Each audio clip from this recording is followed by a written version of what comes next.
nga gustong musagop og bata, gipadali, gipasayon og wala nay gasto ang mga umaabot nga adoptive parents. Kini ang gipahibaw sa tinugyanan sa Regional Alternative Child Care Office Central Visayas. Sumala pa nga pinaagi kini sa Administrative Adoption Process ubos sa Republic Act No. 11642 kun Domestic Administrative Adoption and Alternative Child Care Act.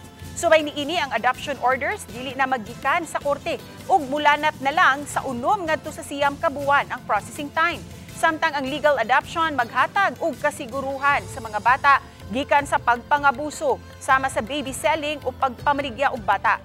Netong buwan sa Marso adunay usa ka masuso nga naluwas sa mga otoridad human gisuwayan og baligya siyang inahan sa usa sa mga barangay sa Dakbayan sa Sugbo.